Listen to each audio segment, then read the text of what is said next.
Okay, how are you guys doing today? Just noticing I got a little echo coming up, so I'm just going to remove that. I am really looking forward to this. I'm going to have a little... Okay, how are you guys doing today? Just noticing I got a little echo coming up, so I'm just going to remove that. Can you hear the echo? Just let me know. Really looking forward to this. I'm going to have a little... It's my own voice that I hear in my ear. I just want to make sure. How are you guys doing today? Just noticing I got a little... And then I'll get right into what I got today. I'm just going to remove that. Can you hear the echo? Just let me know. Really looking forward to this. I'm going to have a little... It's my own voice that I hear in my ear. I just want to make sure. So, happy anniversary. Thank you, Michelle. Get right into what and hello, Martin from Peru. And we've got Fuad in Algeria. So, happy anniversary. Thank you, Michelle. Got worse. And hello, Martin from Peru. And we've got Fuad in Algeria. So happy anniversary. Thank you, Michelle. Got worse. And hello, Martin from Peru. Okay. And hopefully the echo's gone now. In Algeria. So happy anniversary. Thank you, let me know. Oh, hold on. Now.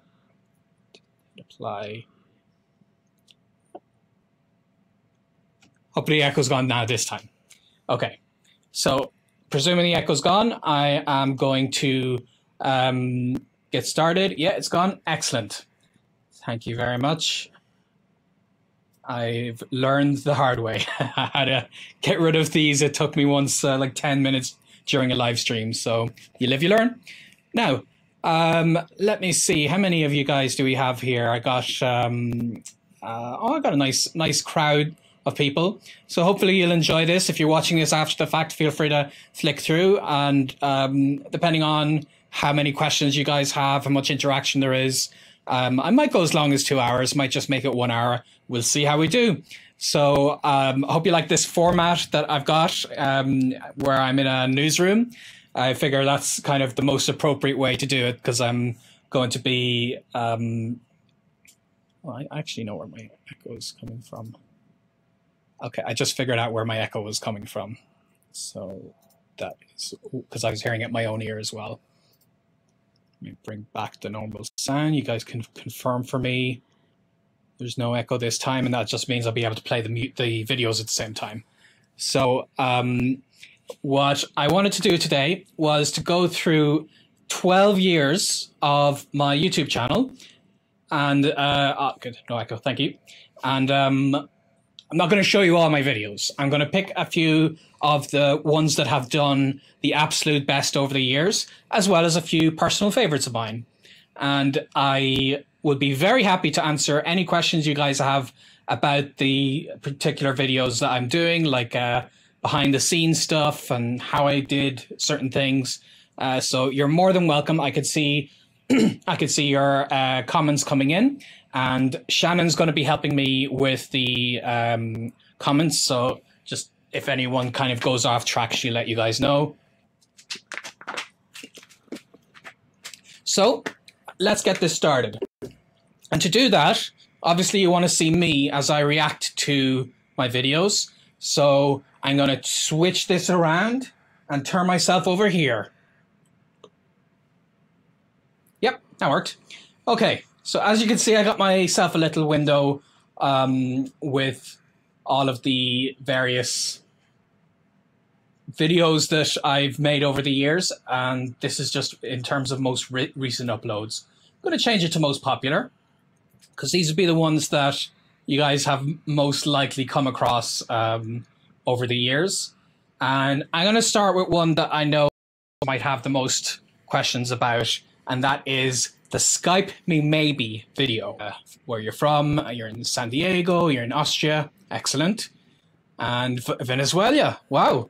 We have a very good crowd today, perfect. This is what I wanted. I wanted to share this moment with you all. So let's start with Skype Me Maybe. And I'll play it through and I'll make some comments on it as it's happening. And you guys can kind of get a little background on the whole thing. So, confirm for me, Shannon, that you can definitely hear the music of this video.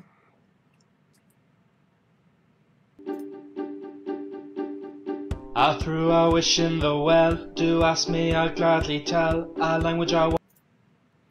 the audio coming through okay? Just want to be sure before I continue the whole thing. I'll kind of talk a little bit about this while I'm waiting to see. So essentially, you can hear great, lovely. Very glad that I've figured out all the technical aspects, because as you can see, I've got a lot of stuff happening here. So to give you a bit of background about this, this was in the middle of my Arabic project, where I was trying to intensively learn Arabic while in Brazil.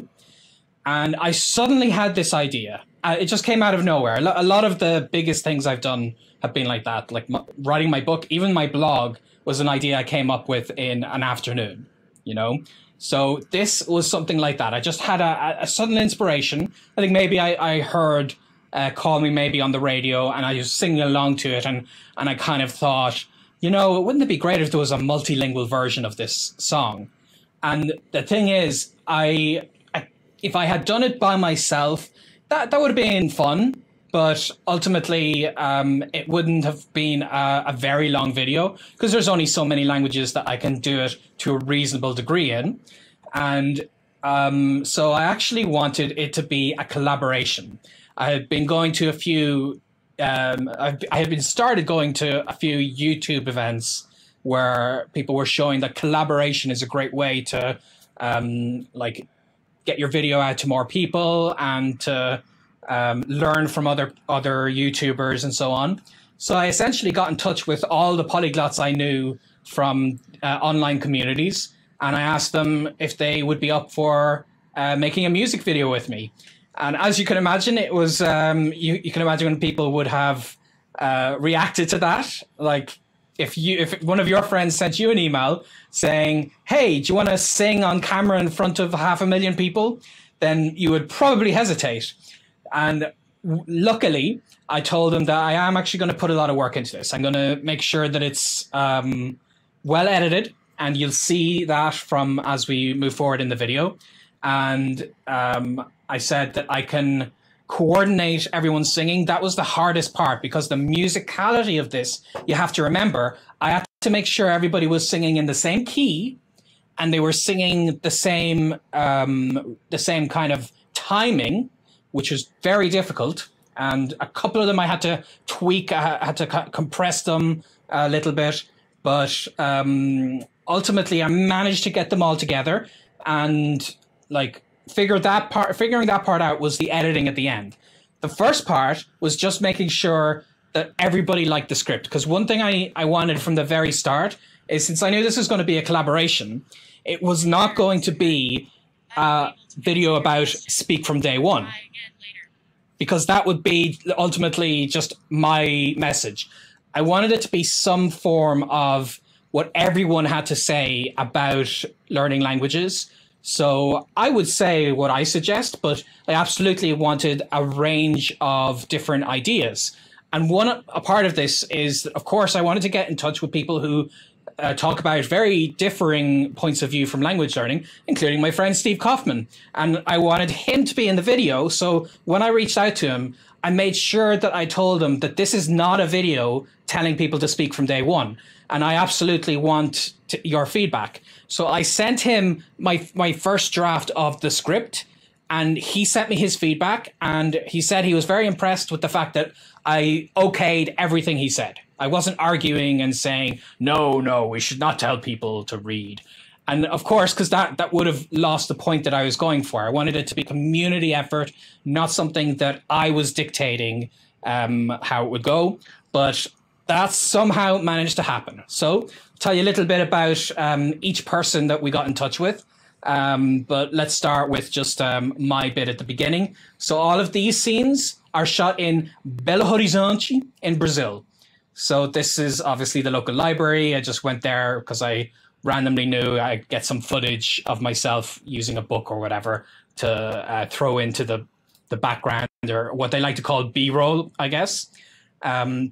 So let's keep going and see what I can tell you about this. I'll start from the very beginning, and you can see I'm just walking to the window here, just kind of pensively thinking, because according to the story that I decided to go with, my character in this music video had tried to speak languages and failed.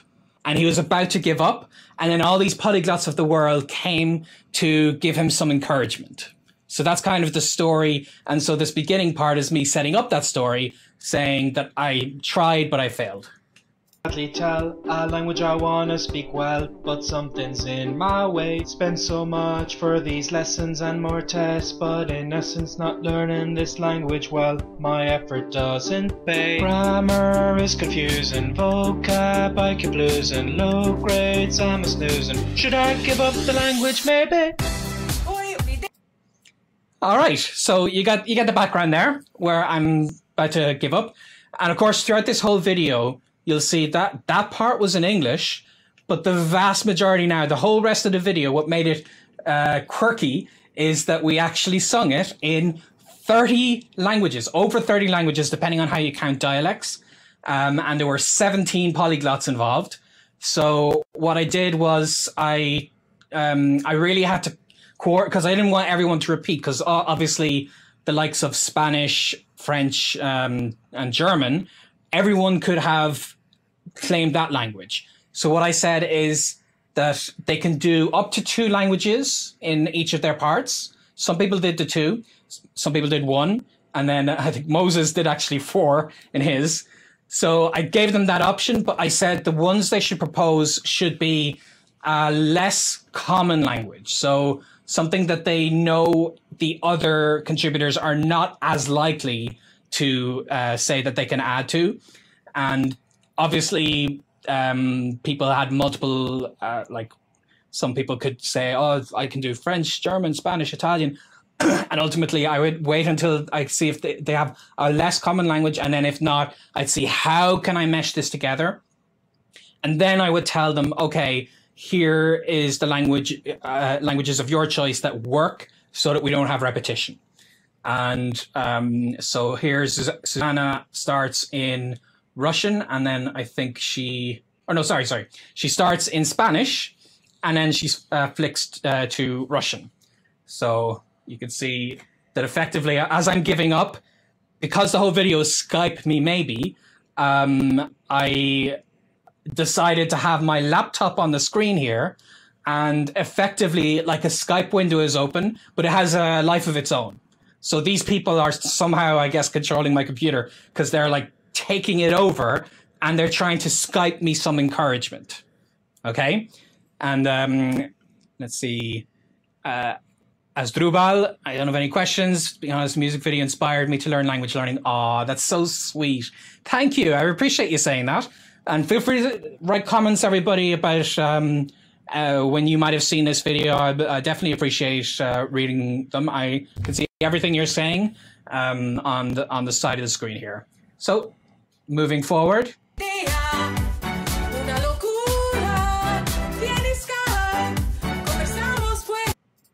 You can see that she didn't even have a cut for that whole part. And that was the thing, is sometimes people would send me a version of their clip and I might have had to reply to them and say, I'm sorry, you'll have to do that again, because if I cut between it, it'll just lose the flow of the whole video. Not that Susanna's clip did that, but just you can see the whole first part is all together. And something she did that was quite funny is she switched to, when she switched to Russian, which she's about to do, she also switched her clothes. So she's got this typical sombrero, and now she's going to switch to a Russian costume.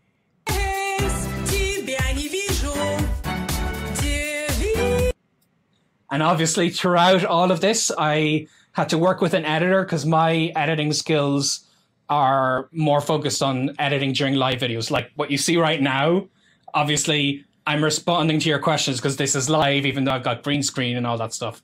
But when it comes to this level of editing, I'm not as good for that. So I had to work with an editor, and we kept the Skype theme as much as we could, and worked out pretty well. You can see later in the video, we actually have what looks like the Skype program open as you flick through your contacts. But here for now, it's just like a full screen Skype video. So Asdrubal, you had the script beforehand in the target language when you started the production of that video. Yes. So I essentially what I did is to kick things off. I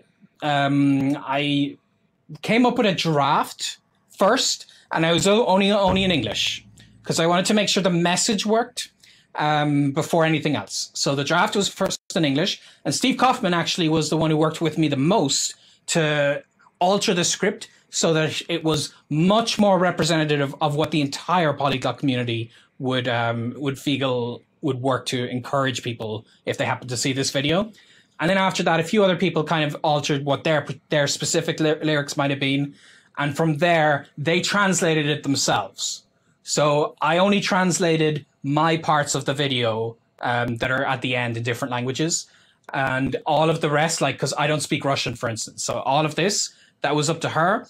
And I said, you can be flexible with, like, I didn't say you have to follow these lyrics exactly, because it might sound better if you want to rhyme it, to use like a different expression or say something that kind of just has the same gist to it. So I told them to be as liberal with the lyrics as they wanted so that it sounded as good as possible in that language. Okay.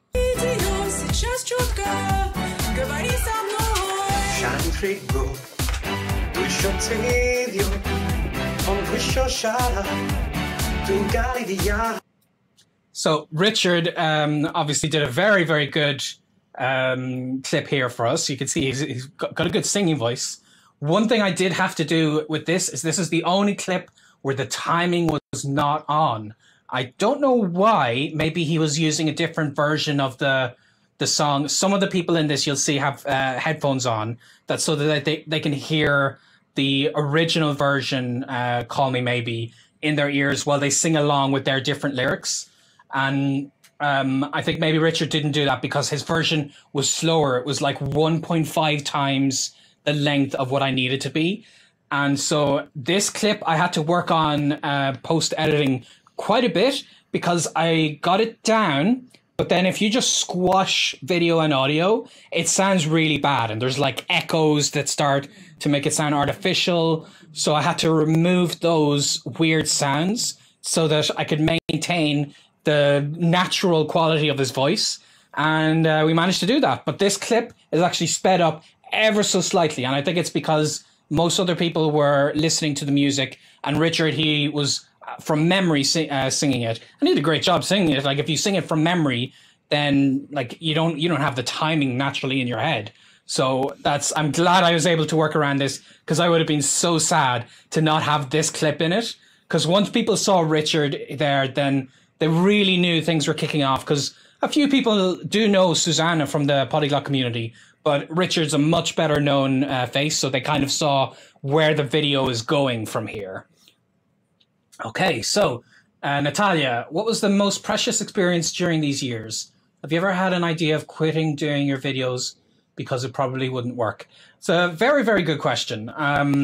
So I actually do want to answer that question. I'm going to answer questions about this video first, and I'm going to come back to that question after I've gone through this video. Okay, so definitely coming back to that. So Richard was singing in Welsh, I believe. Yep.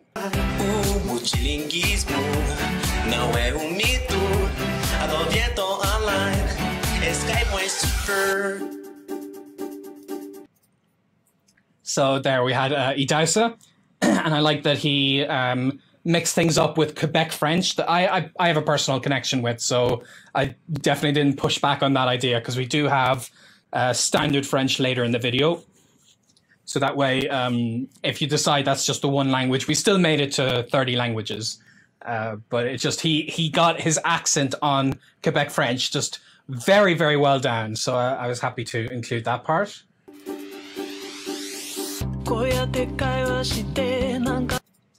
So here you can see that I kind of get surprised. I'm sitting at my laptop and suddenly I think that's my iPad maybe behind me.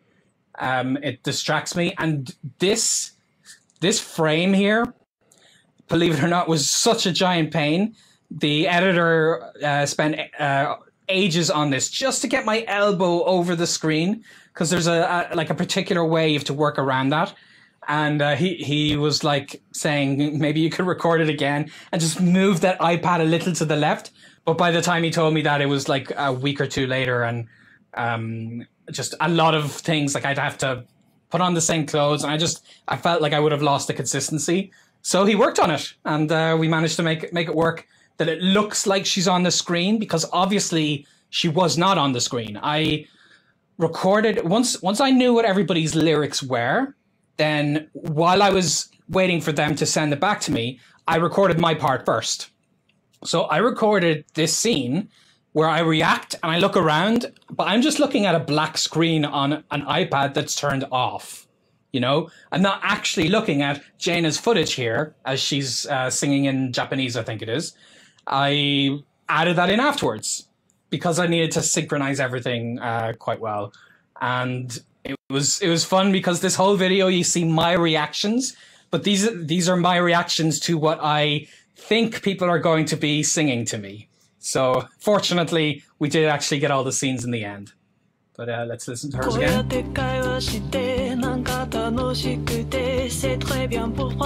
then this is the French.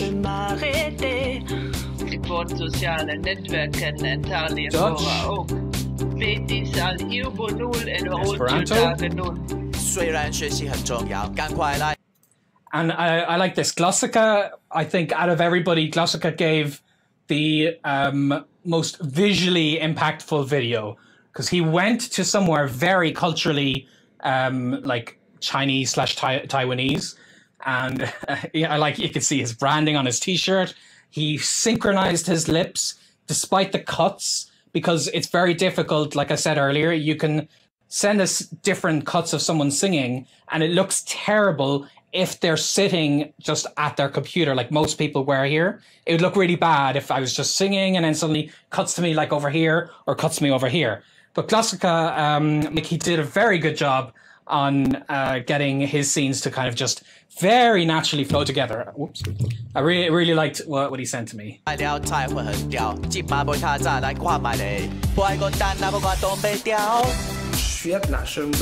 Then we have Luca, Polish.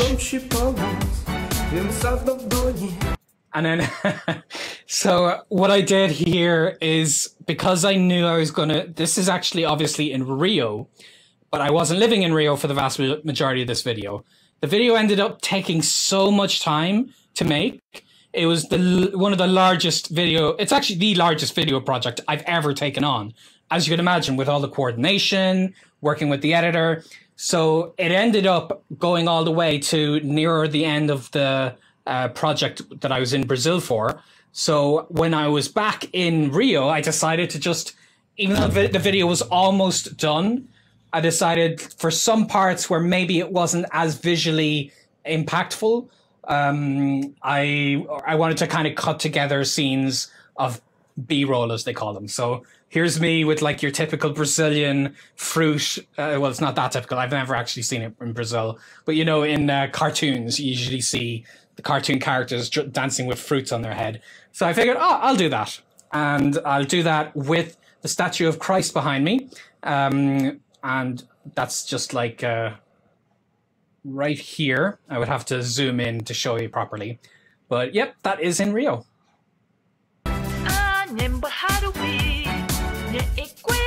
Guarani, which really did a good job in like diversifying the languages we had.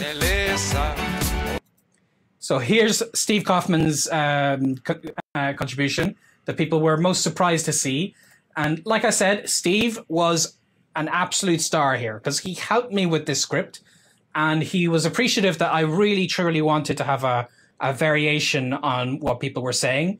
So of course he said I have to read, and I wanted to make sure that I'm not conflicting with this, and it's why I'm literally, my character in this who's getting advice from everybody is like, okay, I'm literally getting a book out to read right now. I'm like, that's good advice, because I wanted to show this video is about how many different kinds of learning styles can all come together. So I did not want me to be like, no, I don't want to do that, if that makes any sense. Because even though reading doesn't tend to be a crucial part of my language learning process, I do get into reading later on when I'm in the higher levels of the language. But for people who have a lot of reading as their earlier stages, then I say more power to them, you know? I did it in Swedish and Cantonese. And then this is cool. I wanted to make the video just kind of, like I said, the B-roll, as they call it, like me with that silly fruit hat and everything. There's some popping noises when I talk. Oh, I think I know what that is.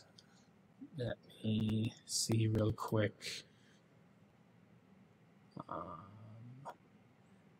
Okay, yeah, I could try to fix it if it gets really bad. Just let me know about that. So after they sent me their main footage, I said, could they send me footage of them doing something else? Like not actually singing, just in their day-to-day lives, or just kind of smiling at the camera, because it was mainly for the outro. Because at the outro of this video, I make sure I show everyone's YouTube channel.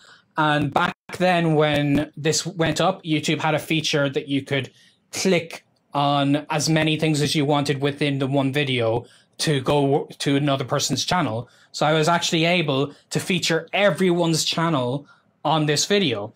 Now, if I was to upload this video now, ironically, like all these years later, I would not be able to do that because YouTube only lets you within a video. Like I can put all the links I want in the description, but you'll notice here there's this like white box around Steve's name here. That's because if you click that white box on a computer, not on a mobile device, but if you click it, you'll go directly to Steve's channel. And at the end of the video, I scroll through everyone who contributed, and you can click each one to go directly to their channels. Nowadays, I'd only be able to do that for maybe 2 or 3 maximum. And that wouldn't have really worked. It would have been a pity. So I'm actually glad that I leave this video intentionally in the older version of YouTube, even if the sacrifice being that on mobile devices, this isn't clickable.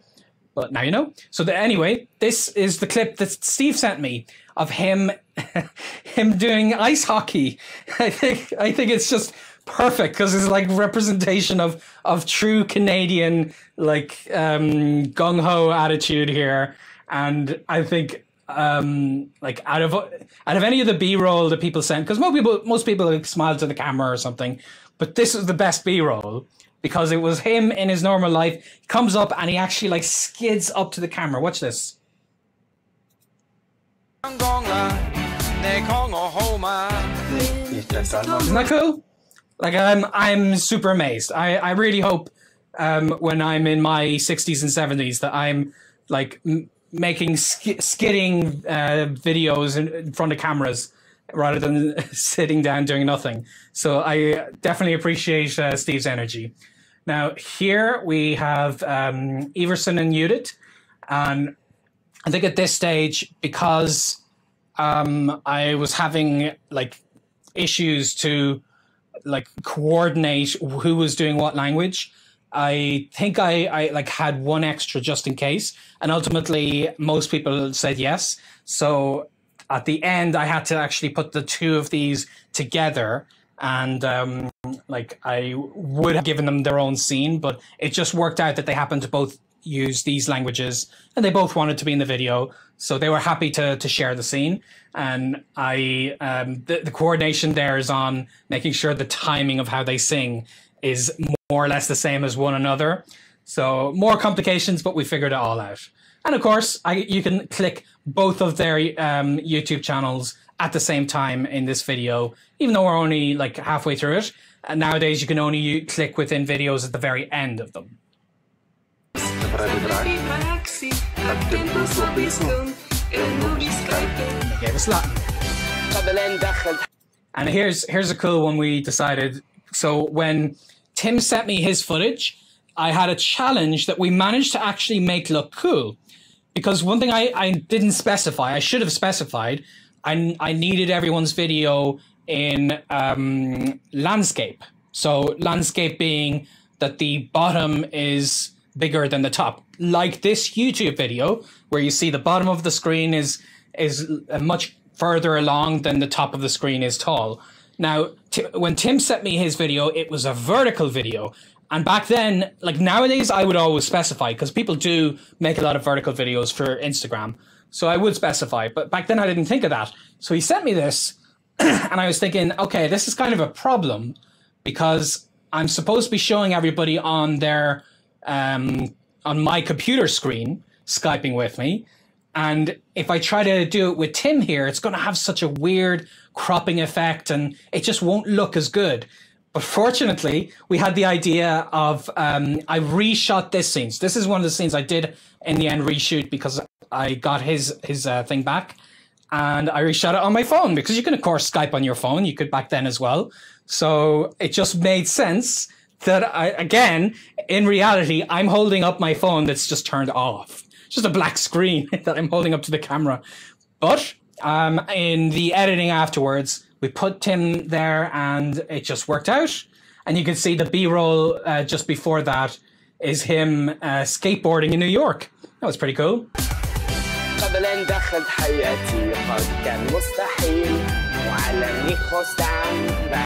You can see we did put him, just for the transition purposes, we did put him into the fake Skype video here.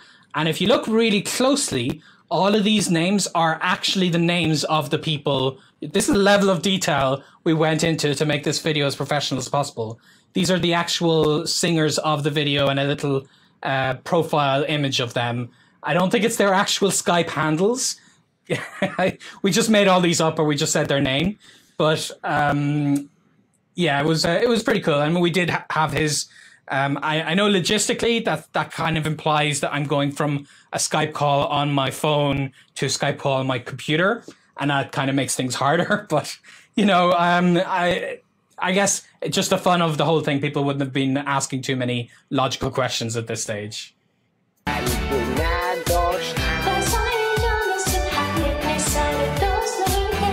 Heike did a really nice thing here that there's a transition part in the song that's just kind of quiet. And without me prompting her, she just gave this really nice extra tail to the final note she sang. And it just worked perfectly in the video with me kind of doing panning B-rolls. So watch how she did this.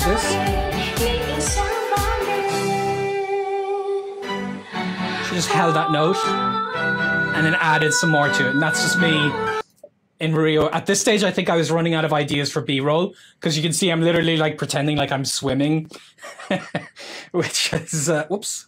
Oh, I pressed back there accidentally, sorry.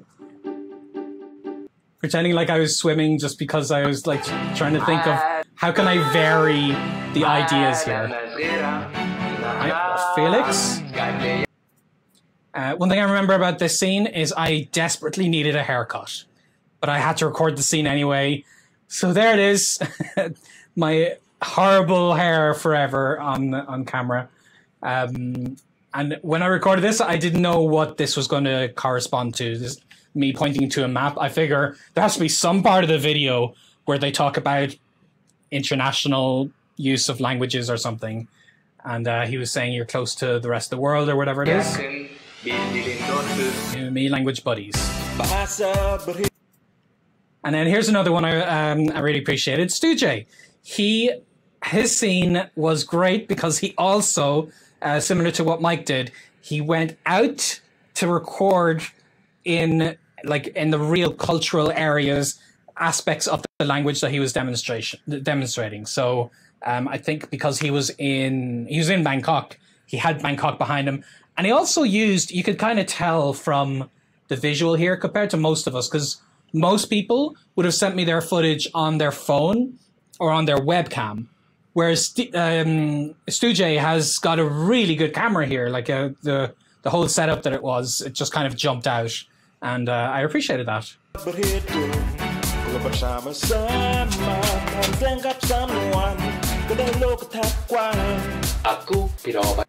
And now we have Moses. Moses. We'll be getting to Moses in another video that I'm definitely looking forward to talking about. But Moses, I think what distinguishes him in the polyglot community is the sheer number of languages that he's dabbled in. And firstly, the scene with him, he literally has like all of these books of all of these languages to demonstrate further that he's that kind of guy. He likes all these languages. And then on top of that, every single one of the four, I forget the terminology in music. Is it a stanza or a line? Shannon will know. So each of the four lines on his part, he sang in a completely different language. So thanks to this, in the one person's contribution, I managed to shoot the video way up to get closer to our goal of over 30 languages. And another thing is that when he sang in Burmese, I actually had to go to a lot of trouble to make sure I could replicate the script on screen. Shannon confirms for me, it's just simply lines. Okay. Because this is the Burmese script, and it's kind of hard to do this because it's not recognized by a lot of software. So we had to do a few workarounds. But throughout the whole video, you'll see the original script of what they're actually singing, plus above it every time the English translation. Now, as well as that, if you click CC on this video, or sorry, the gear icon and subtitles, you'll see that we have 19 languages, each one of which was contributed by a real person. These aren't automatically translated, because it's something you could do. Any one of you watching this can actually do this for any one of my YouTube videos. There's an option to submit your own translation of the captions. So I've got quite a lot for my more popular videos, including this one. So you could actually watch this whole video with full subtitles in all of these, like, let me see, I don't remember if we sing in Croatian at any point in the song, but you can have the or in Catalan. I don't think we sing in Catalan. I forget if we do, but you can have that throughout the entire song in the bottom as regular YouTube captions, which is pretty cool because that's kind of not restricting the video to just be understandable by those who speak English, since that is the one language that's consistently shown throughout the whole video. And I'm really glad we did that. Okay. So let me see. He starts with Burmese, then Hmong, then Tibetan, obviously, then Vietnamese. Okay, and then it was my chance, and I made sure to, as early in the process as possible, try to pick the languages that I would be happy to sing in. So I had German, because there's another video that I actually did sing in German on my YouTube channel, and I think Italian. And then after that, Irish, of course, and finally American Sign Language. Then, so for, I think like in terms of the storyline, if you imagine that the whole video has happened, I've been getting all of these encouraging words from all these people, and then at the very end, it's me to kind of express that they have changed my mind. And I feel so encouraged now that I'm going to go out and speak languages. So encouraged that I'm going to sing the end of this video in other languages. So I start with German. And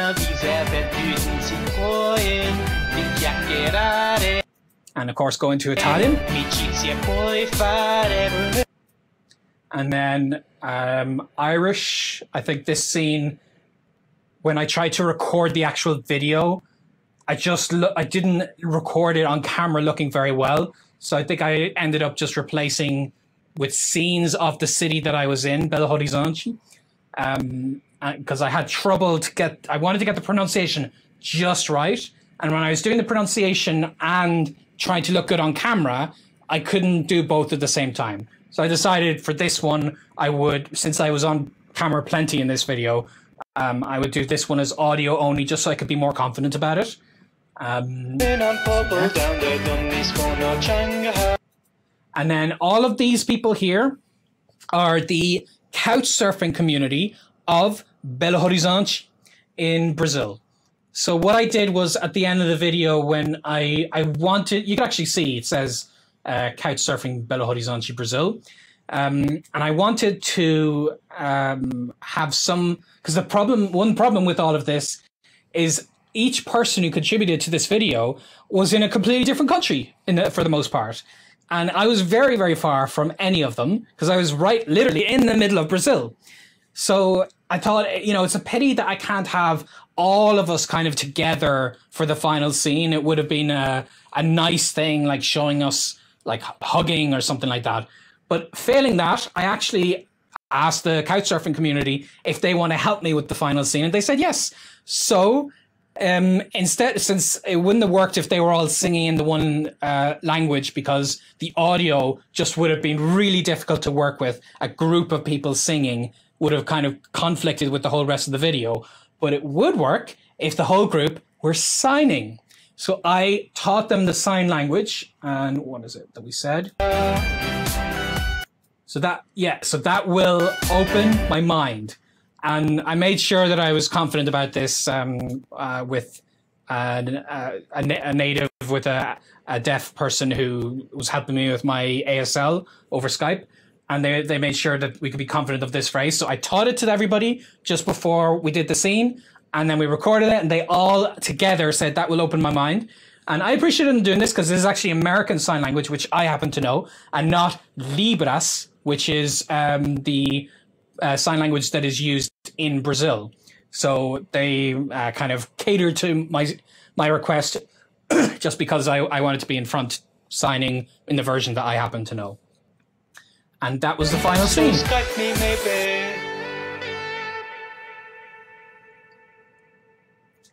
And then a nice little sunset in over the Pão de Açúcar in Rio.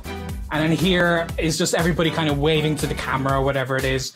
And in that case, I could feature each person so that you could click them and go to their YouTube channel. And that is the story of Skype Me Maybe in a nutshell. So I hope you guys enjoyed that. And I wanted to give the most explanation for this video, but I'll make the rest of what I'm talking about today I'll make that a little quicker, just so I can get through as many videos as possible. So feel free to ask any questions of anything that you wish that I would have covered in that you aren't sure about.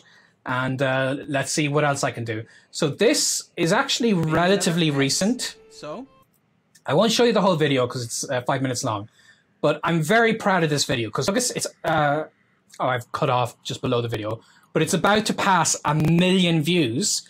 And unlike the videos like Skype Me Maybe and such, I actually recorded this one last year. So I like to think I haven't lost my edge quite yet. This video is very simply how to pronounce Irish names. And that means that once you learn the rules of how each letter gave a basic overview of how to speak Irish, that once you've got an understanding of the various letters, and I try to kind of have the letters animate on screen around me, even if you've never seen it before, then you can say anything. So the first one I say is the consonants, is it? So the first one is the vowels. Nope. You have the same vowels. 50% chance of being right, and I was wrong. So the vowels, I say how the consonants work, and then I give some examples. Not going to be pronounced. Letters in red are not pronounced. So one thing about this video is it's actually shot in the YouTube space in here in New York, and it's shot on an 8K camera that's worth over $50,000, and I didn't have to pay that. I don't have $50,000 for a camera, but they let you use that as long as you have more than 10,000 subscribers. You can go to any YouTube space in the world. There's one in LA, Toronto, New York, London, Berlin, I think Paris, I'm not 100% sure, Rio, then Bangkok, and Tokyo, and one or two other places that I'm not thinking of right now. And so you could just go to those spaces, and as long as you have the right number of subscribers, you can use what's effectively a TV studio all to yourself. Kind of like this fake one that I'm green screening myself into right now. So you have huge amounts of space that you can do all sorts of things. You have props, you have computers to edit on. So I really wanted to do a quality video. So I put a lot of time and energy into making sure the script was good for this and that it was edited to look as professional as possible. And I'm glad I did, because now it is the one of the first videos to come up when you ask Google or YouTube how to pronounce Irish names. So very pleased with that video, and that's why it's in the top viewed here. You can see in terms of, I have 3 videos here that have gone over 1 million views. One is French in Quebec. The other is the one I just showed you. And then the third one is Skype Me Maybe. So let's have a quick look at French in Quebec. The main reason that this has gotten so many views, I don't think this video is especially impressive in terms of like the editing or that I say something so clever in it. It's just very simply that when I uploaded this video in 2011, it was effectively the only video on YouTube that really discussed in any detail the difference between French in Quebec and French in France. And so by that very fact, that it did answer the question and people would click and they would watch it all the way through, YouTube started showing it more and more and more. And this is effectively all search engine contributions. That if I look at my analytics at the back end of the site, I see that it's all people typing various things with Quebec French into the search bar. And there are other videos now that are performing just as well or better. But because of the time that this has been up, it's just done that well. Because if you think about it, it's not like we're not even in Quebec. Right now, we are in Amsterdam because Geneviève is my couch surfer.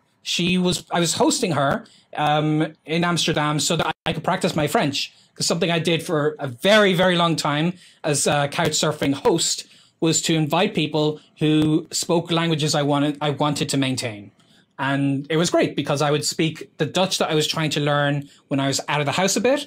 But then when she was back and we were thinking, okay, what are we going to like check out in the city today? I would be talking to her in French and specifically Quebec French because I had spent time in Quebec by then. But I have only got a certain amount of Quebec French ability because I've learned it mostly in France. And you could see that. And I appreciate the comments people are saying that it sounds like I'm French. If you're not a native French speaker, you might think that. And like, depending on your level of French, you'll obviously hear my mistakes that I would say. But I appreciate that you hear the contrast of what I'm saying is effectively something that sounds like metropolitan French. And then it contrasts very strongly with the accent that Geneviève has and all of the words that she uses.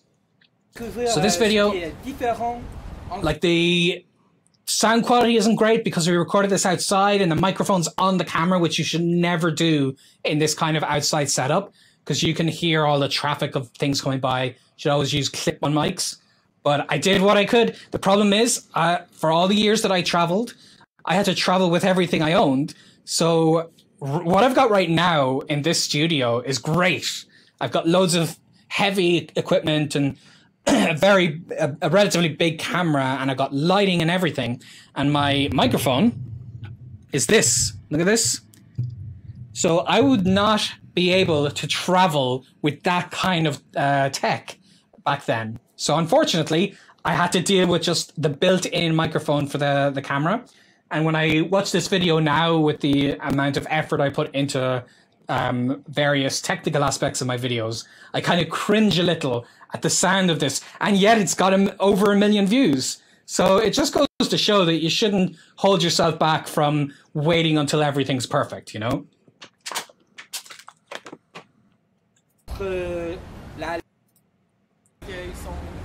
So we effectively talk about the differences between French in Quebec and France.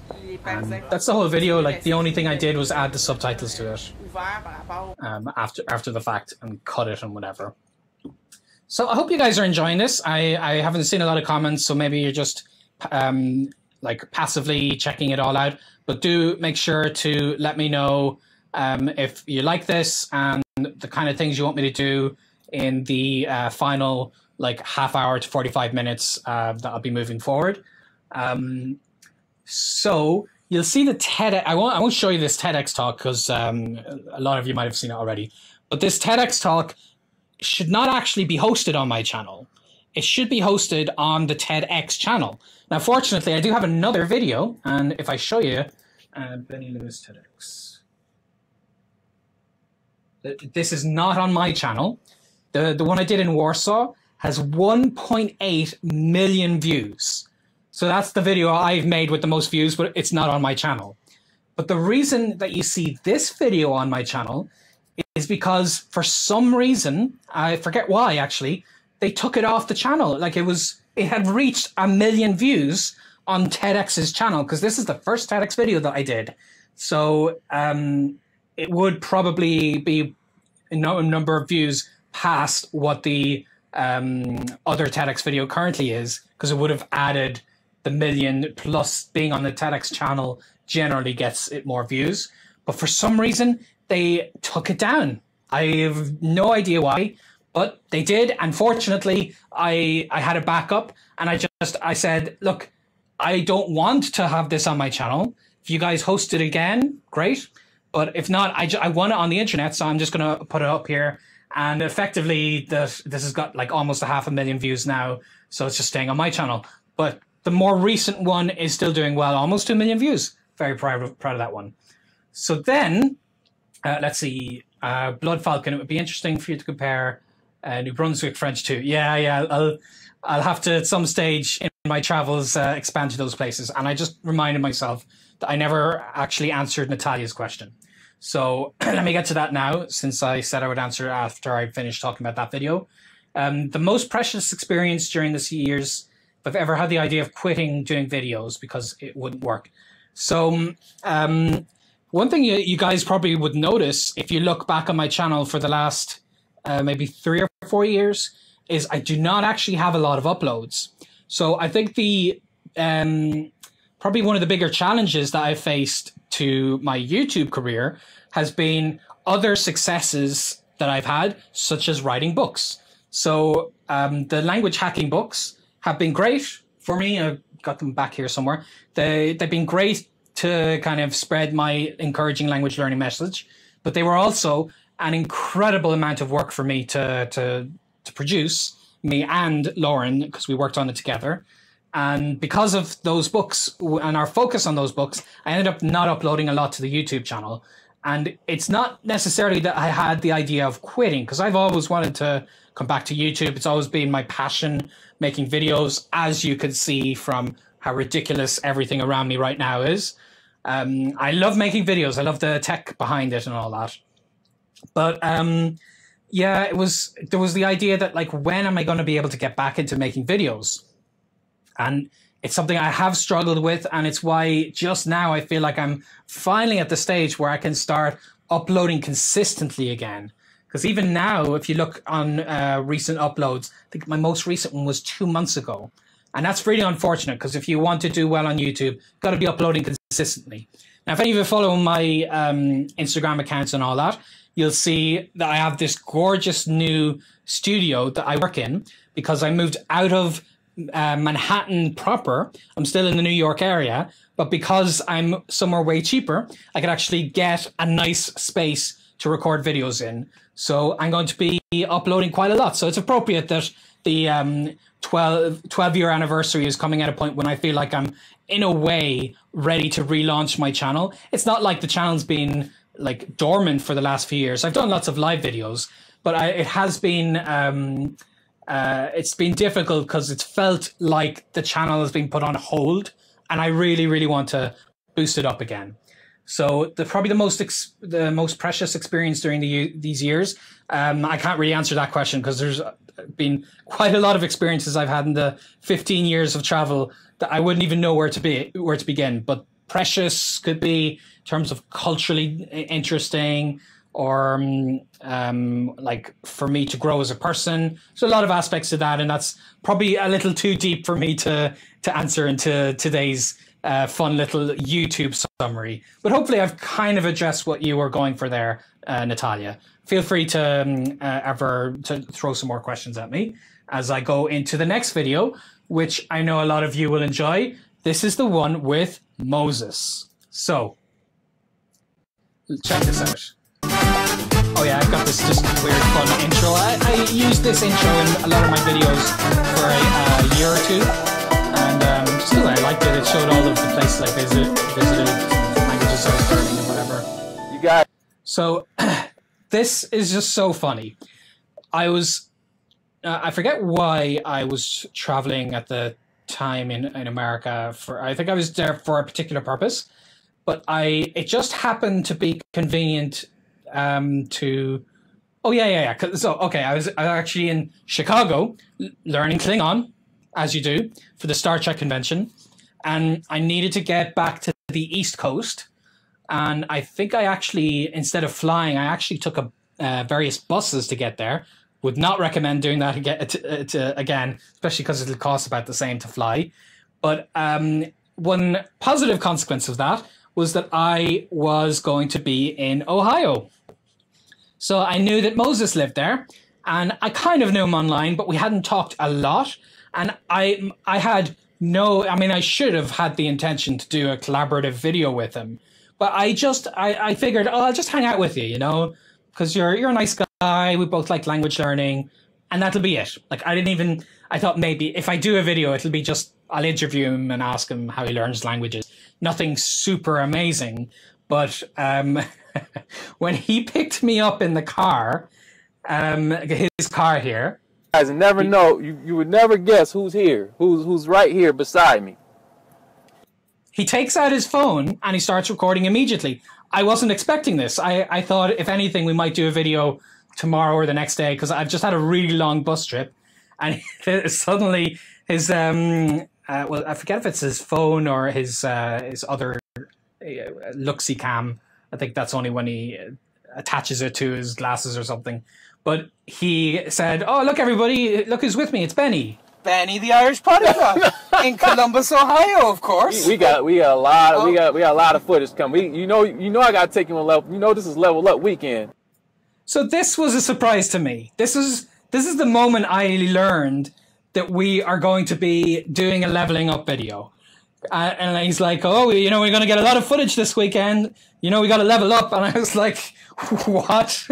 Because that's his thing. That's Moses's thing of going to places and trying to, like, on camera, speak languages, even in the city that he lives in, and finding opportunities to speak those language. And he does that thing very well. And he was like, so we're obviously doing that together, Benny, right? I mean, how can you say no to a guy like Moses? But this is a surprise to me. This is not planned. And I was like, and like the camera was on me, so a little bit of pressure. I was like, yeah, I guess obviously we're leveling up. Oh, is it? This is level up weekend. So wow. Okay. You want to be able to get some French in, some Spanish, some Chinese. Okay, you're on. We're on. Yeah. Let's do it. Okay. So then, what we did was Moses' friend Eric had one camera on, and then Moses had a camera on as well, so you could just about make out. Guys, you already know what time it is. There's a little black thing. I mean, let me show you. All right, guys, you already know what time it is. Okay, you're on. Like, we're on. Yeah. Let's do it. Okay. All right. Yeah. So see this thing coming out the side of his face there? That is, I think it's called a Luxy cam. So, oh, he wasn't wearing glasses here, so maybe it attaches to his ear. It kind of looked like a Bluetooth calling device. So people didn't think that he was necessarily recording them. That he would always say at the end, do you mind if I use this footage on YouTube? But it worked better if, at least during the recording, they weren't aware of it. Because if you're ever aware you're being recorded, you'll act very differently. But this way, at least we got permission from people after the fact, like, can we use this footage? So his friend Eric had a camera, which let us see Moses in action. And then Moses himself had a camera. I did not have a camera, but what I did have, the lesson I've learned from one of my previous videos, is I had a microphone on me because I wanted my audio. I knew for a fact. So these cameras, the quality they were getting, I think was 240 pixels, 240. If you think about it, like 1080p screens that you have, or 4K, or like I said, there are even 8K cameras nowadays. These were a fraction of that. So I knew if they had that little video quality, the audio may not be that great. So I wanted an external audio. So I was effectively the audio, walking around recording it, whereas these two guys were the video. And then afterwards, because one thing Moses does, if you know his channel, is he has uploads that are hours long because he will record everything of him going around trying to level up with people, and he'll upload that full footage. And that was not going to work for me because I wanted to have some kind of like a storyline to it and editing to the video. So you can see this video is just over 12 minutes long. And I'm very proud of this video because shortly after I released it, it got on the front page of Reddit. So it's one of the reasons it got as many views as it did. It's such a ridiculous concept that when Moses had already been doing this for years, and all I did was take his concept and edit it down so that it was a bit more watchable for people who didn't have the time to watch an entire video. And it did very well because of that. So, Hey guys, you already know what time it is. You see, Mr. It's time to level up. I told you you need dramatic introduction. So it's like previously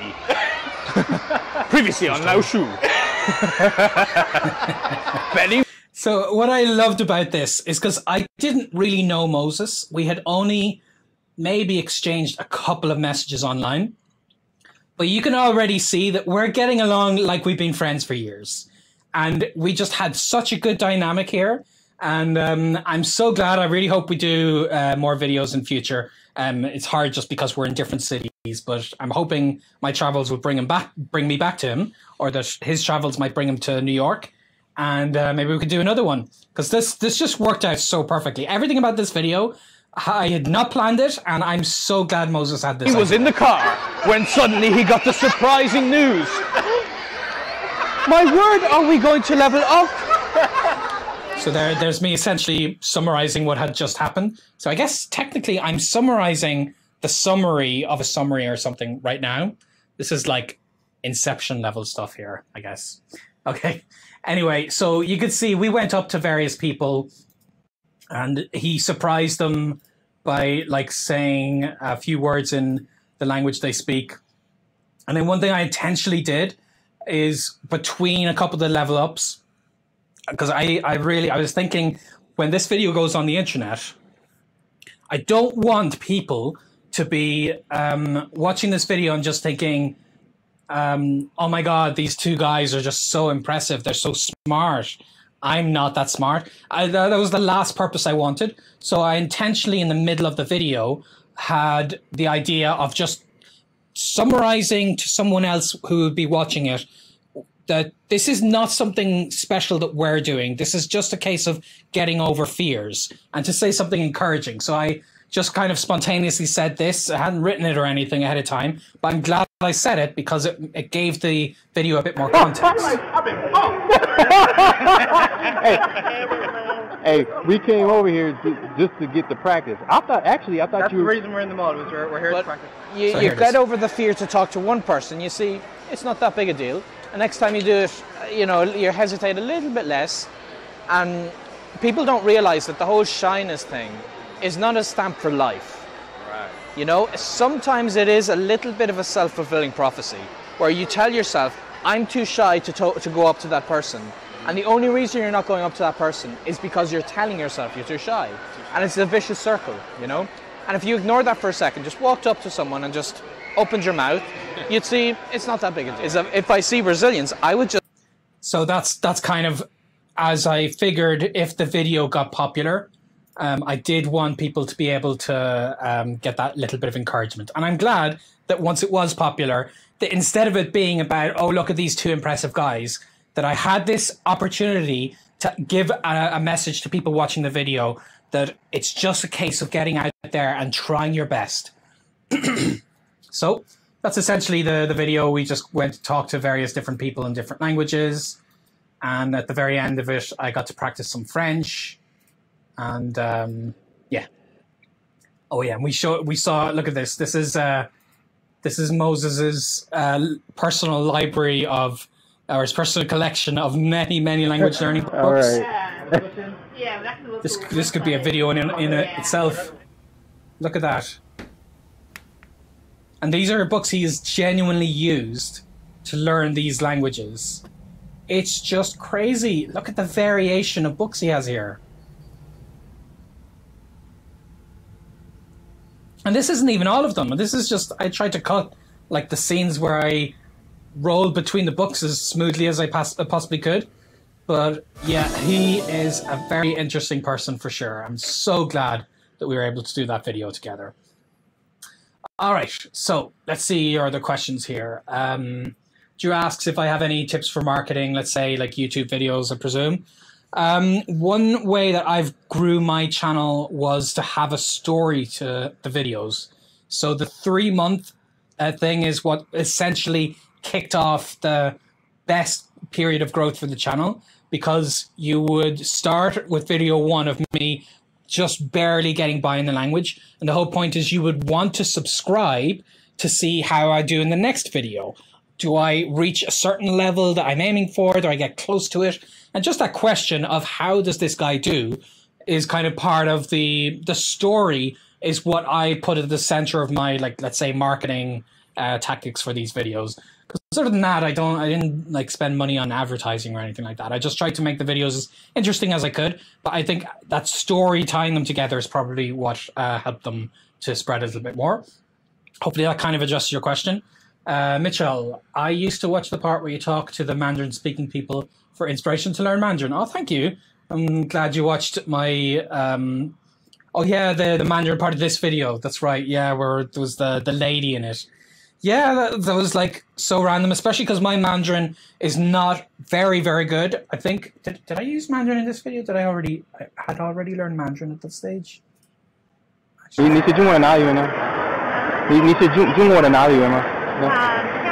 Yeah, that's right. This would have been after my Mandarin project. I get mixed up with the timing of all of these. So I'm glad that you found that encouraging and helpful. All right, so moving on to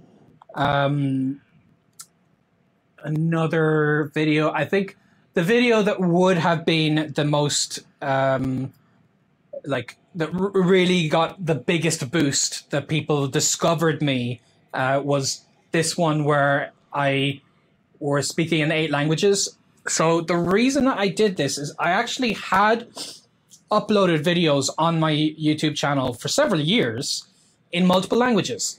And I thought I'd already shown, you know, oh, these are my videos that are in multiple languages, that kind of demonstrated that I was at least a YouTube polyglot. But I didn't really have one video of me using multiple languages. And I noticed Richard came out with his video, and maybe Luca came out with his, or somebody else came out with theirs, and they were the one video of them showing multiple languages. And I thought, oh, okay, well, maybe I should do that myself, just to kind of have the one thing people can link to, because I think that's what it came down to, is even if multiple videos separately showed something, it's just easier if something's in the one video. But I wanted to put my own spin on it. So I did something that they didn't, and I had a prop with every one of my languages. So when I speak English, I have the Big Ben. When I speak Spanish, I have an orange. When I speak French, I have a little Eiffel Tower in my hands. And I have the Colosseum, and then a packet of dry pasta, I think, for Italian. And of course, I got the statue of Christ there for Brazilian Portuguese, and a little cheesy leprechaun toy thing for Irish. And for Esperanto, I think I just have like a little Esperanto flag clip. And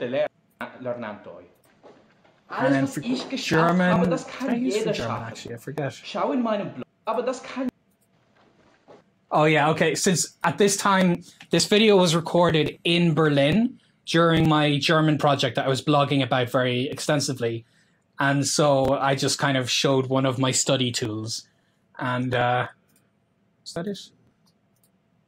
Yeah, back to English. And I think I gave like my encouraging message in this video. And this video was probably what a lot of people found to initially like discover what my stuff is all about. And that's kind of the story behind it. I definitely was not one of the first polyglots who had that idea to do that video. So more power to those guys who had the unique idea to do that kind of video. So I was just kind of catching up with them at this stage. Now, this is a video that I am very proud of. I put a lot of effort into this, and the background is that the most viral blog post that I've ever written is 27? I think it's 27. 27 life lessons learned in 27 years, or something along those lines. I forget the exact number. But I wrote that on my birthday while I was in Istanbul learning Turkish. And the blog post went exceptionally viral, more viral than anything has ever gone for me in ever since then or before. And I had TV studios contacting me so that they could interview me about that blog post.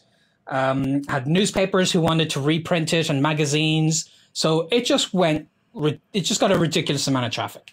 So the next year, I kind of wanted to follow that up with a video version. But in the video version, I couldn't go through 27 points because videos don't really work to be that detailed, especially on YouTube. So I picked 10 of either a combination or my favorite specific ones. And as I was traveling between places, so this is when I traveled from Berlin to Portland, Oregon for a conference there. I threw together scenes knowing I was going to do this, and I got some help from some friends of mine. And I really tried to kind of have it flow together. And it's just things that I had learned in all of my 10 years, at the time 10 years, because this is 2013. So that was 5 years ago. I had been traveling the world for 10 years. Hi, my name is... So I had like various pictures and scenes from like all of the different videos I had already uploaded, and then I tried as I was traveling to put some stuff together just so I could have a background, because you find a lot of videos online nowadays do have somebody talking and they're going between different footage, but that footage is generally stock footage that you get from some subscription or you buy for the individual things, where it shows a happy guy like winning the lottery and it's raining money, or like, you know, cheesy things like that. But I wanted to do a video where I had this kind of scope of message to share with people, but it was all using my own footage of my own travels. So I kind of gathered it all together in this, more than enough of it to be able to and put like various parts of different videos. Be an imperfectionist. Be an imperfectionist is one of the first things that I tell people that is usually brought up. You want to kind of not do, that would hold you back otherwise. It was playing it safe, but great things were never achieved by playing it safe. This video in itself is kind of like a summary of my YouTube channel. But anyway, this is kind of why. So if you have the chance, check this out. This video is just kind of the biggest life lessons I've learned in traveling. Okay, and what else we got here? Got a 42-minute long video where, if you guys know Tim Ferriss, he's written the 4-Hour Work Week. Very different to traditional methods. While I was in Belo Horizonte, I interviewed him. That was while the 4-Hour Chef was coming out. What else? At the end of my Mandarin project, this was fun. So Yang Yang, who you might have seen very briefly in the other video, because she helped me with a scene in my life lessons video. We were dancing on a boat in Portland. Well, she helped me to kind of conclude this video with an interview. So it worked out very well, because I at this stage I had lots of footage, but I didn't have like the one conclusive video showing like a longer conversation so people could really scope what my level was. And she did a great job, because she could ask me the questions, but the level of Mandarin that I was at required that I needed someone patient, and she understands as a Mandarin teacher to talk slowly with people. I wasn't at fluency. If you're at fluency, you can talk to anybody, and I would be A. So any questions you guys have? I'll probably be doing this for another maybe 20 minutes and showing like a few more of these videos that jump out at me. But otherwise, I'm very happy to take your questions. I hope you guys I've been enjoying this, and I do appreciate everyone who's watching this during my 12-year YouTube anniversary. It's amazing to think of it. For most people weren't on YouTube back then, and I just really saw potential in the site. It's not 12 years since I've been making videos, but it was a big deal for me. That moment that I created the YouTube account was essentially the start of my online career. Because I made the blog in 2009, but it was 2006 that I started doing things online.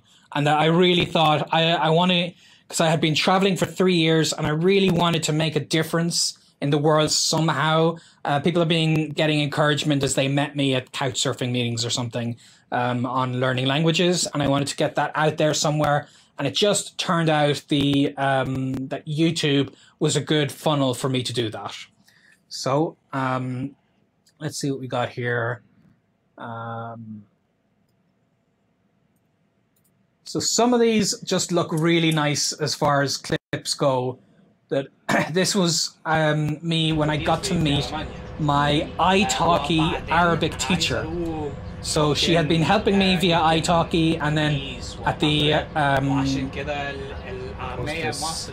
at the end of my Arabic project, we met up, and this is I was going to say denial. This is the Nile behind me, and it was great to kind of demonstrate how far had I come, and I was very pleased that I got to do that while I was in Cairo. What else we got here? So this video took me so long to do. This is a whole day of my life for a 7-minute video. English is tough stuff. So check this out. I'm actually angry that only 125,000 people have seen this. I kind of wanted this to be the video that got millions of views just because of how hard I worked at this. It's not like the Skype Me Maybe that I worked hard at over months. This was just an entire day, like I think a 20-hour day devoted to this video. And it's all one take. If I was doing this again afterwards, I would not do it in one take. I would have cuts, but it's one take of me reading this ridiculous poem that's made to kind of catch people out on like when there's like difficult things to pronounce in English.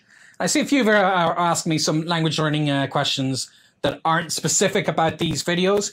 Don't worry, I will be doing another live Q&A to take your general language learning questions.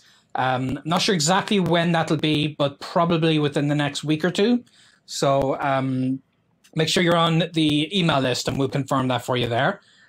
Just go to fluentin3months.com and sign up to that email list, and you will know when the video is coming out, or you'll see it within the YouTube feed, like you would have seen this one.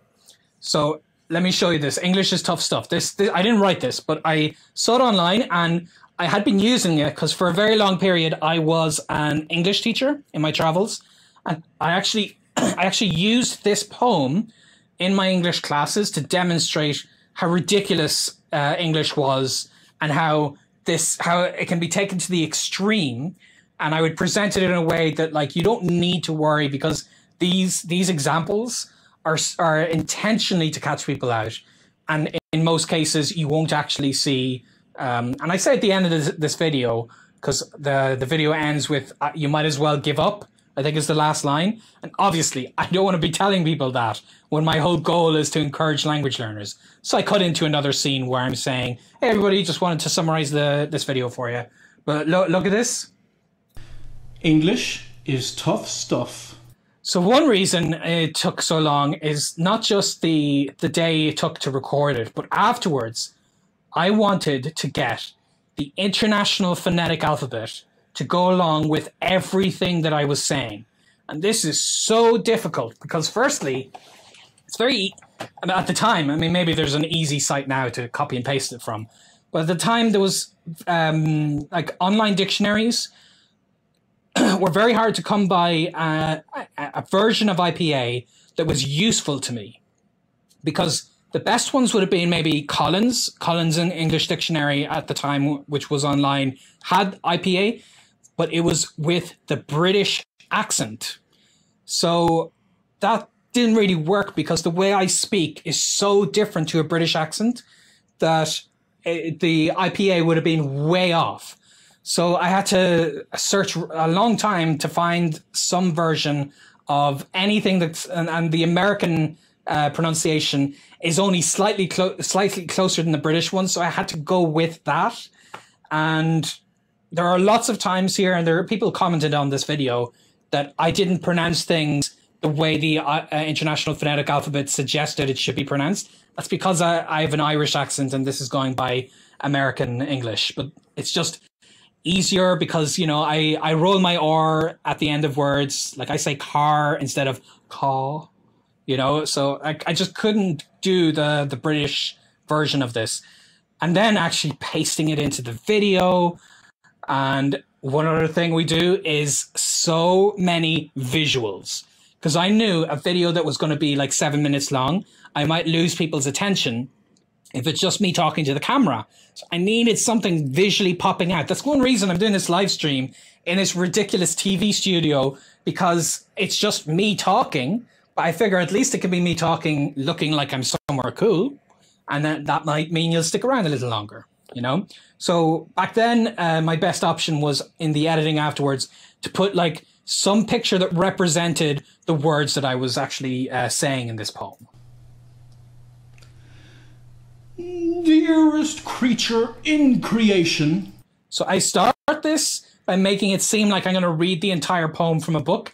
This was a random book in the apartment I was living in, and there was, I don't know, like some technical legal explanation or something in that page I was looking at. But I was like pretending like I'm going to read it and then slapping it down and just saying it all straight to the camera. Study English pronunciation. I will teach you in my verse. Sounds like corpse, core horse and worse. I will keep you, Susie, busy. Make your head with heat grow dizzy. Tear an eye. So this is 7 minutes long of a single take.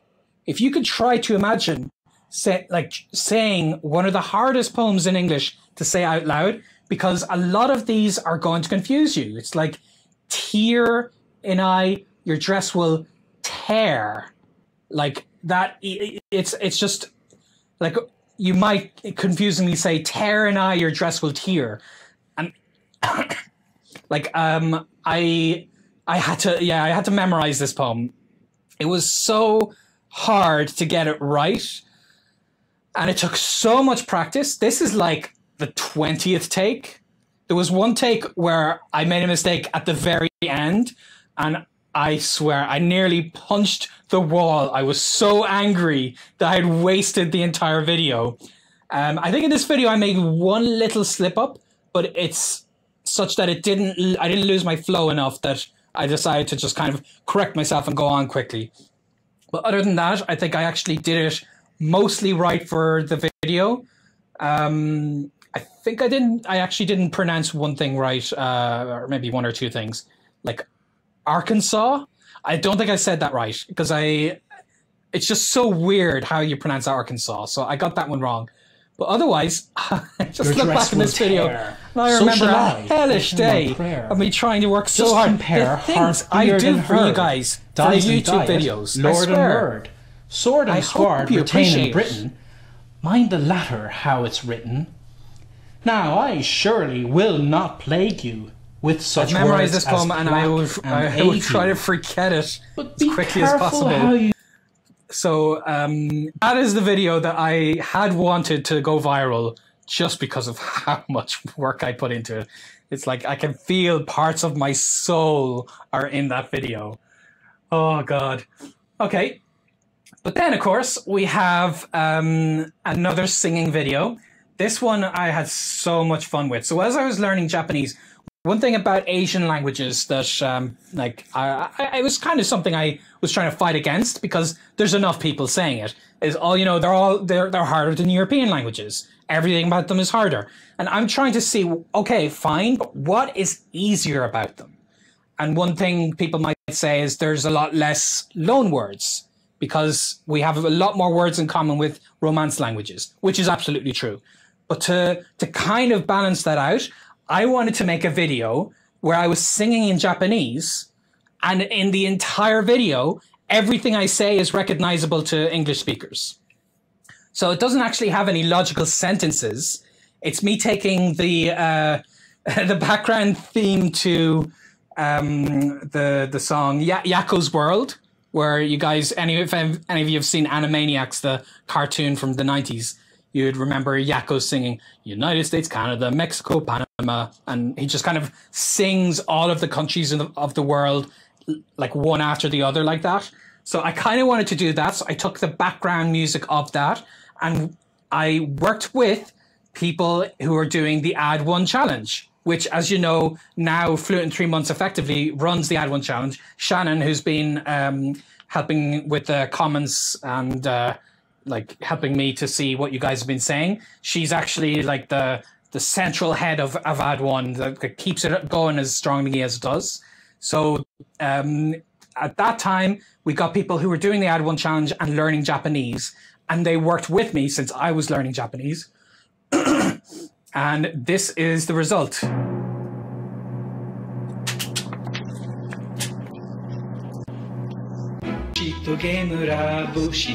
So, literally just words that are the same. So you'll notice the Japanese that's coming up for these words is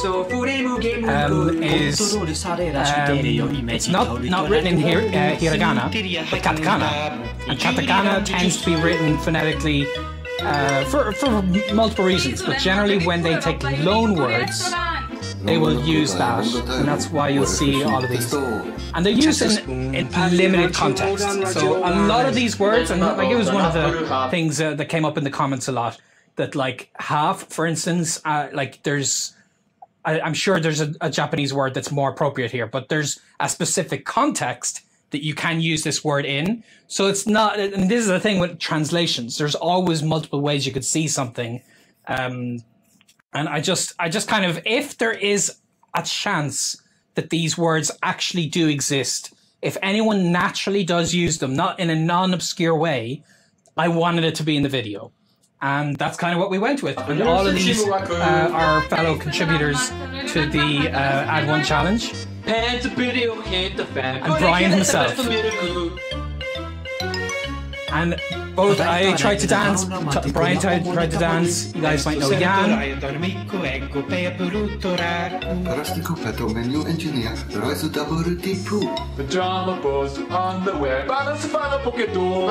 And Brian had his props, so he actually had underwear, and he had a bra, and he had a suit in various clips. So that one was so much fun, because this was a few years after Skype Me Maybe, when I really wanted to do something of the same kind of like level of commitment to making a music video, and I managed to come up with this idea, and it worked out. I'm very, very pleased with that. So Charlotte, I'm glad you guys appreciate all the work I do. Thank you for that. Okay, and let me see a few other ones now. So I guess the one that's gotten the most views from my early days on YouTube, this was actually before Fluent in 3 Months. So before Fluent in 3 Months started, where I would have specific projects that lasted 3 months, because I didn't have 3 month projects until I started the blog. So before that, as I would be traveling, like for various reasons to various places, I would see if I could share some cultural aspect of the country and do it on YouTube. But to practice my languages, I would actually upload exactly the same video with my commentary afterwards in all of the languages I wanted to practice. And at the time, there was 7 languages that I wanted to practice. And if you look back on my YouTube channel, there's like I think probably the majority of my videos, since every time I decided to do one video, I was actually doing 7 videos. It's just all of these, it's the same theme and kind of the same script. And it's just me kind of working on a background video. So you don't actually see me talking to the camera. because I wanted to reduce the amount of work that I had. Wanted to have the one video visually, and then the commentary and kind of documentary style or educational style, and that I would just re-record in different languages. So for instance, while I was in Italy, I decided to record a video on encouraging people to learn Italian. So some of the first things you should know of how to learn Italian. And it's the one that's gotten the most views is not actually the English one or the Italian one, but the Spanish one. So this video has the title, Cómo aprender el italiano. And then in brackets it says, en español. So the reason this did so well is a site called Me Maybe, which is kind of like the Spanish version of Reddit. So this video just happened to get on the front page of Me Maybe, and because of that, it got up to 95,000 views.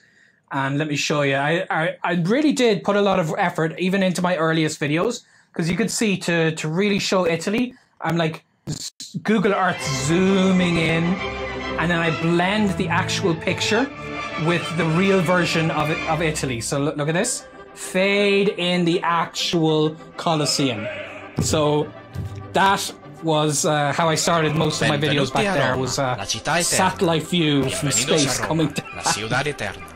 And so here, you can see, I'm pretending like I'm a typical Italian. I've got the ridiculous sunglasses, I think they're like brand sunglasses, and I'm like gesturing my arms all the time. And I'm like essentially like a foreigner trying to learn Italian, I think is the theme I've got here. I'm like going around Italy, and then the commentary in Spanish is saying the same thing as it does in the English video and the Italian and all the other languages. And this is just me having fun with what I think you should do to learn Italian, like basic tips that I would give anybody, but just in a fun format that shows a lot of Rome while I'm at it. Okay, and similarly, also Me Maybe, and also in Spanish, was a video I did 7 versions of how to bring everything you want as your hand luggage in an airport. So, like I said, I traveled for a very long time, and nowadays, fortunately, I can afford to get a flight where I can check my luggage. So I'll pay a little bit extra if I want to bring my heavy camera equipment or something. But back then, I just no way I could have afforded that. I just flew Ryanair most of the time when I was within Europe, and you pay extra for checking luggage. So I came up with the most ridiculous ways to get around that. And one loophole I took advantage of is that everything that's on your person doesn't count. So if you have a bag in your hand that you can drop, then that's kind of separate. But if it's in your pocket, it doesn't count. So I kind of took that to the extreme, and I was thinking, well, what would happen if I made my pockets just really, really big, and I shoved a lot of stuff into them, and I actually shoved enough that it would significantly reduce what was in my hand luggage. So I was still taking a lot more in terms of space and weight through the security.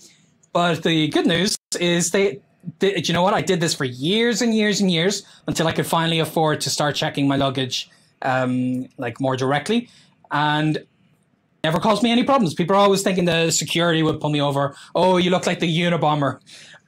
Never ever had any problems. The only problem I had was it just sucked a lot, because essentially I have a jacket that is weighing me down. It's like wearing anvils in your pocket, because I have put all my books in there, because the books that for the languages I was studying tended to be the biggest part of the weight. So I will admit I was very grumpy on travel days because of this thing that I did to myself. And check this out. I'll actually play this whole video because it's just 2 minutes, 46 seconds. And I think, do I have my subtitles for this one? Oh, they're auto-generated in Spanish. Well, I'll leave them on just in case. They're probably wrong, but check this out for 2 minutes. Volar está cada vez más caro. Este verano pasé 10 días en Eslovaquia y para gastar menos en el vuelo decidí no facturar el equipaje, ya que de lo contrario el precio es más elevado y te obligan a llegar temprano y hacer cola en el aeropuerto. Todo lo que necesitaba para esos 10 días lo puse en esta mochilita y pasé por la seguridad del aeropuerto sin problemas y sin necesidad de esperar por nada al llegar. Pero aún así quería llevar mucho conmigo. Echen un vistazo a lo que traje. One thing you'll probably notice as I'm speaking here is I have a very strong Argentinian twang on my Spanish because I recorded this just after my 3 months in Buenos Aires. So now my Spanish doesn't sound like that, but I had that very, you can hear very obviously the je sound that they tend to have in el porteño, as they would call it. Necesidades de baño, ropa para 5 días que lavaría en el destino, calzado, this is everything that I took with me, de 17 only pulgadas, un paying libro for y hand todo lo luggage. demás que pueden ver, incluye, por supuesto, esta videocámara. So the No se video puede camera. llevar líquidos por motivos de seguridad del aeropuerto, pero todo se puede comprar en el lugar de destino. Sin embargo, quedaba el problema de cómo iba a meter todo esto en la mochila, pero tuve una idea. Por lo general se imponen límites de peso cuando se viaja, y esto combinado con el espacio limitado de la maleta o mochila ocasiona un problema que nos impide llevar más So equipaje. essentially here, I'm trying to demonstrate that what's on your person doesn't matter. And if you're a more corpulent person, I try to use a politically correct version in each of the languages that I was saying this in.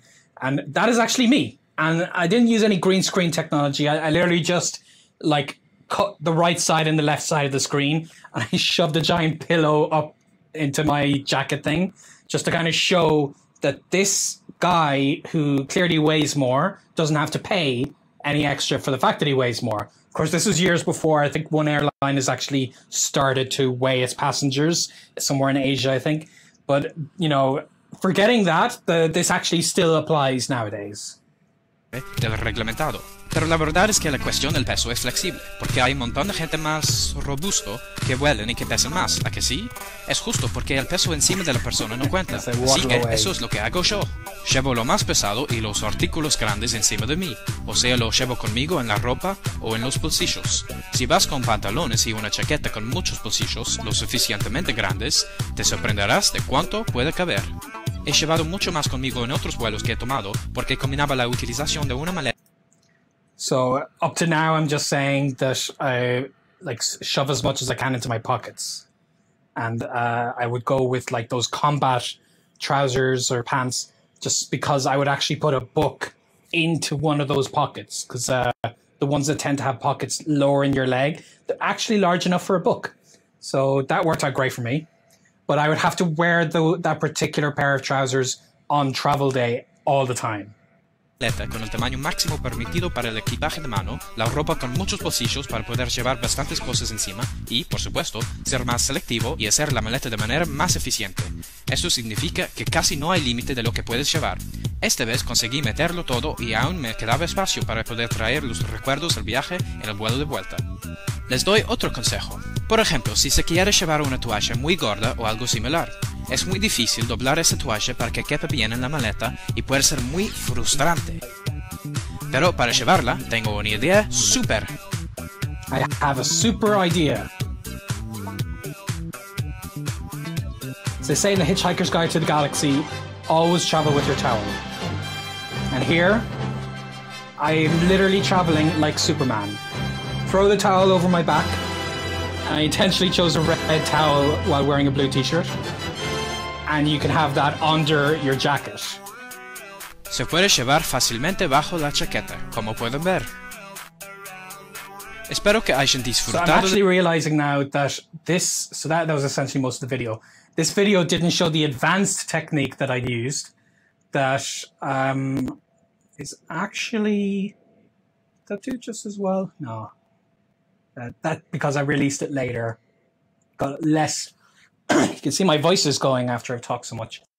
It got less views, but essentially, one of the videos here I show I cut a hole in my jacket and I just kept shoving things in there. So because my jacket was double layered, so inside between the outside and inside layer, once I cut a hole in my pocket, I could access the inside, and I would put electronics and books into this hideous jacket that I would travel with and never wear except on travel days. And I would actually have a jacket in the jacket, if that makes any sense. I would have the jacket that I would actually wear on nights out, it just shoved into the pocket of my normal ugly jacket. And yeah, so that I have another video somewhere about that. Traveling was a great workout for me, but once I started using the jacket trick, then it was kind of stressful. Okay, let's see. This video is also done pretty well. This is another one I released last year. Just enjoying a nice Again in the YouTube space, because you can see the lighting's pretty good and I'm in front of a nice green screen. But here I've intentionally taken the idea of Irish English. And, oh, look at this. Benny Lewis is live now. I didn't even notice that this was up in the corner. I'll have to check that Benny Lewis guy out at some stage. Just after starting recording.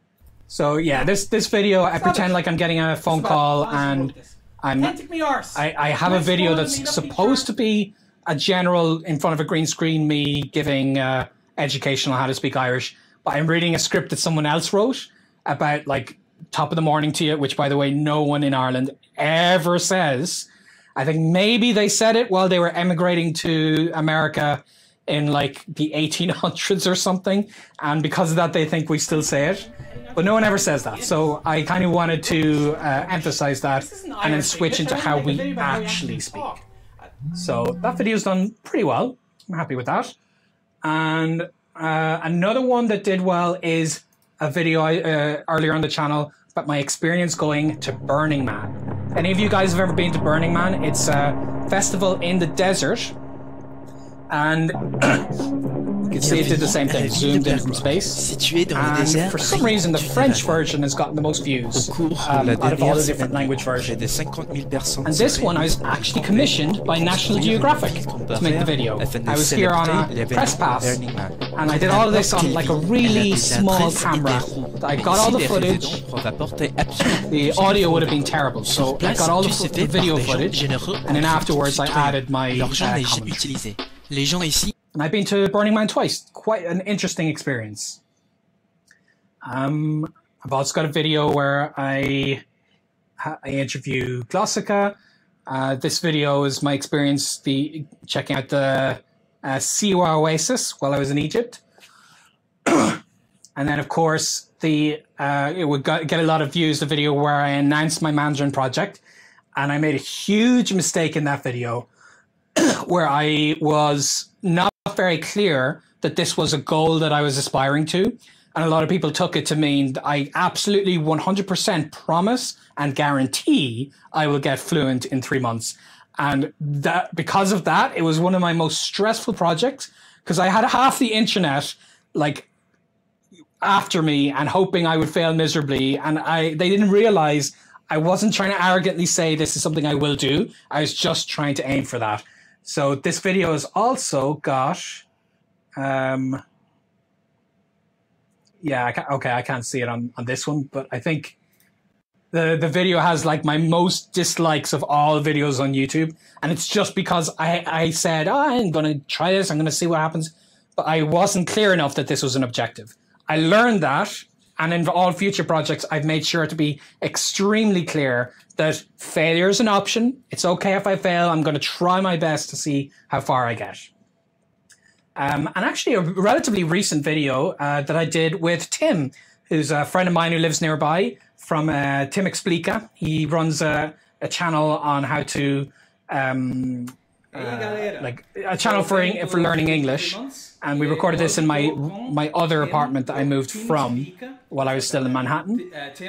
And we did this in Portuguese because he speaks Portuguese very well.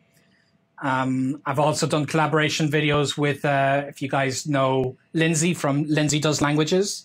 So she has a series of 9 reasons to learn as she goes through many languages. And while I was in London, I managed to book the YouTube space in London, and I did a collaborative video with her. But I tell you one thing, this is another video that I am just so pleased with. This is me yelling at the camera in Klingon, dressed as a Klingon. I am so proud of this video. You guys have no idea. So the level, I didn't have a great level of Klingon, so I had to work with a much more skilled Klingon speaker to create the script. But one thing I do have skill with is passionately screaming at the camera and getting those guttural sounds, you know? So that's what I did. And actually, if any of you guys have ever heard of Rhett and Link or Good Mythical Morning, I think is the name of the show that they do. They actually featured this video on their show on YouTube. So even though on my channel it's only got 45,000 views, on YouTube it's actually got millions of views on someone else's channel. They made a video about artificial languages, and they featured me at the start of it. And they have lots of very funny commentary. And one of the funniest things in this video, I was renting like a Ford something, and I actually refer to it as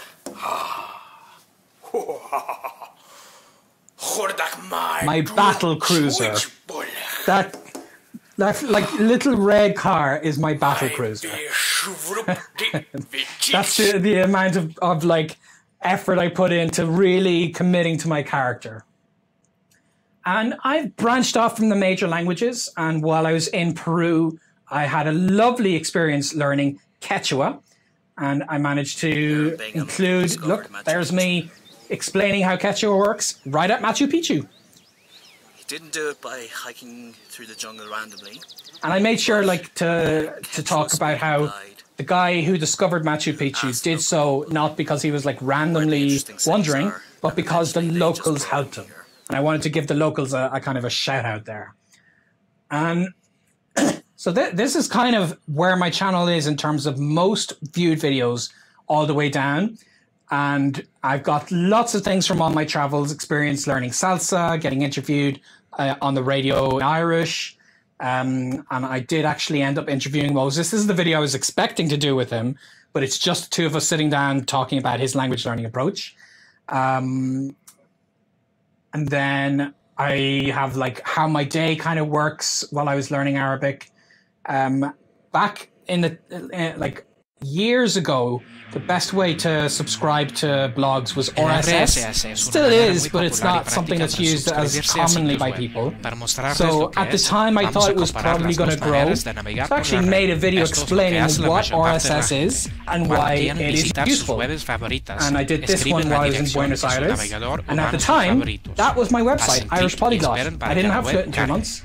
So I was explaining like how to subscribe to my RSS feed on my blog. And the analogy I came up with is that you going to a website and refreshing it to see if there's news is like going across town. So here's me going all the way across Buenos Aires just to check if there's a newspaper like on the ground. And I was like, oh, this time there is. But then many times you go somewhere and there's nothing. And you waste time by refreshing websites. So the solution to that problem is what this symbol means, that you will have seen on websites, even if it's not as like well-known or prominent nowadays. Your reactions, gotta have reactions in these things. So this way, when you go somewhere, you go to a particular website that has essentially all your feeds. So I really wanted to explain that. And yeah, I think I'll start wrapping this up. I have so many videos here. Like I think I've made 200 and something videos, and I'm very proud of so many of them. But obviously they get less views as we go down this list, including videos that I really wish got more views. But I think what I just have to do is I have to keep making interesting videos. I'm going to try and get back into that because I have had a very light couple of years now that I have not been uploading consistently. If you guys check out my Instagram, you'll see I actually do upload very regular stories to my Instagram. And I even edit them a little bit just to kind of for fun. But on YouTube, I really want to upload a video that has a particular purpose. So if you have the chance, you'll flick through and you'll see more of the videos over time. Another collaboration one that I did last year, for instance, is when, I mean, I've got my milestone today of 12 years. But and welcome to last year, TNN, Steve Kaufman's Polyglot YouTube News channel Network, turned your most 10, reliable source for and Polyglot he news, also was weather, passing sports, 100,000 and subscribers. Polyglot political commentary. So he's ahead of me in that sense for sure. And so I actually did a collaboration with other YouTubers, other polyglots, and we all just came together, and again in different languages. We talked kind of like it was a news show, kind of like the one you're seeing me do right now. And they're all giving their various different kind of sports versions and finance versions of like interpreting the news. And this is interesting, this shot here of Lindsay and me. And this is intentional, that Lindsay is actually in England while I'm in New York in this shot. And what we did is we just both filmed in front of a green screen, both made our light as similar as we could, and it just plunked us together, just like that. And I think it's great, because it kind of looks like we're sitting next to each other. Incroyable, merci beaucoup de cette mise à jour. But in fact, that's just like us cut together from 2 different places in the world. So let me see any of your final things that you've been saying.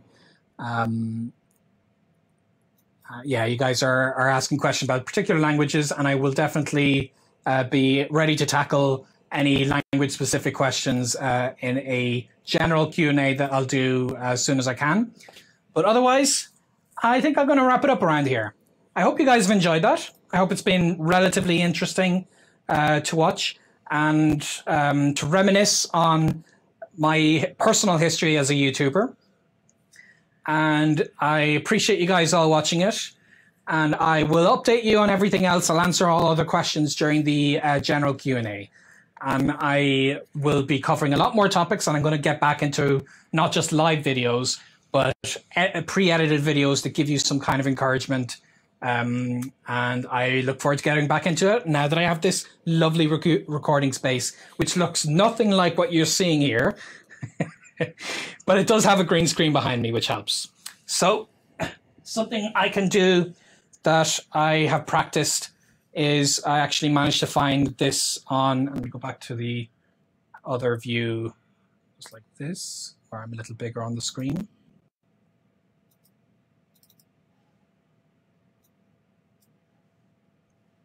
Oh, it's not responding for me. Maybe 1 minute. Okay, anyway, one thing I got on Amazon recently was, anyone who's seen my Instagram will know what I'm doing here. I own an invisibility cloak. That's right, I do, just like from Harry Potter. Here it is, and I'm pulling it over myself because I'm like a floating head right now. And we're going to shoot off with me and my head vanishing into the distance. And let's put on some newsroom audio. Okay, this isn't actually responding to me, the clicking thing, but that's fine. It all works. I'm going to wrap it up here. Thank you everyone for watching, and I hope to see you soon. Bye-bye.